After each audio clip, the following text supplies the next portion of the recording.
Bonjour et bienvenue sur Maurice TV. Nous ouvrons ce journal avec l'actualité judiciaire qui retient toute l'attention du pays, l'affaire Frédéric Pavadet.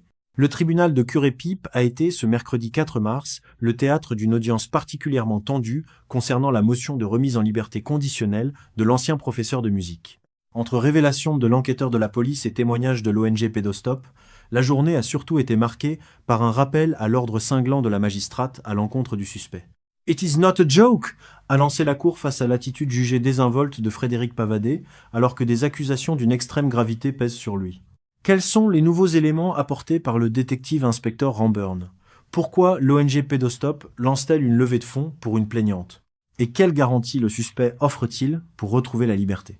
Voyez notre compte-rendu détaillé sur cette audience cruciale. L'affaire Frédéric Pavadet, qui secoue le milieu éducatif mauricien, a franchi une étape cruciale ce mercredi 4 mars devant le tribunal de Curepipe. Cette audience, axée sur la motion de remise en liberté conditionnelle du suspect, a été marquée par des témoignages tendus, des révélations sur l'enquête en cours et un recadrage sévère de la part de la magistrate à l'encontre de l'accusé. Voici le compte-rendu détaillé des points saillants de cette journée d'audience.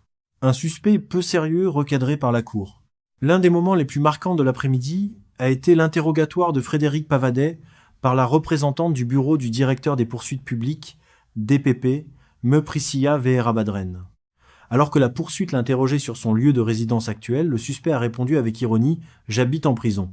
Cette réponse a provoqué l'agacement immédiat de la magistrate. Rappelant la gravité des accusations de pédocriminalité pesant sur lui, elle l'a fermement réprimandé. « It is not a joke, c'est du sérieux.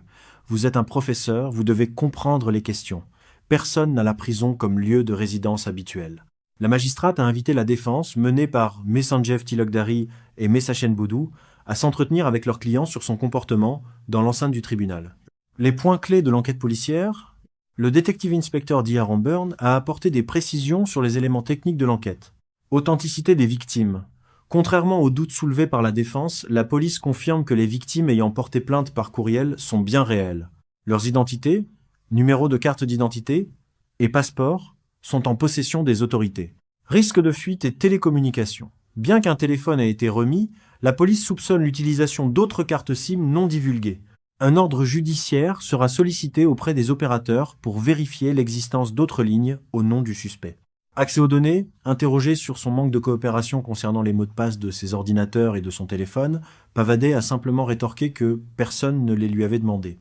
Le rôle de l'ONG Pédostop, Virginie Bissessure, directrice de l'ONG Pédostop, a témoigné pour confirmer que les 3 victimes présumées se sont tournées vers son organisation.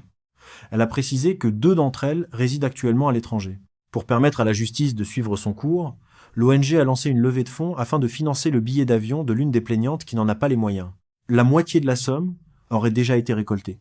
La ligne de défense de Frédéric Pavadet, malgré la lourdeur des 4 chefs d'accusation provisoires, venus remplacer hier la charge initiale d'Ill Treatment of Child, l'ancien professeur de musique maintient son innocence. « J'ai rien à voir dedans, je suis innocent ».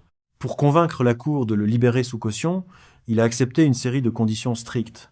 Un couvre-feu rigoureux de 18 à 8 du matin, l'interdiction formelle d'approcher les côtes, les ports et l'aéroport. Le port permanent d'un téléphone portable avec traçage GPS activé 24 l'obligation de rapporter tous ses déplacements et rencontres à l'enquêteur. Prochaines étapes. L'audience s'est clôturée par la reconduite en cellule du suspect. Le tribunal se réunira de nouveau demain, jeudi 5 mars à 13h30, pour les plaidoiries finales, submission des 2 parties. La magistrate devra ensuite trancher sur le maintien en détention ou la libération conditionnelle de Frédéric Pavadet.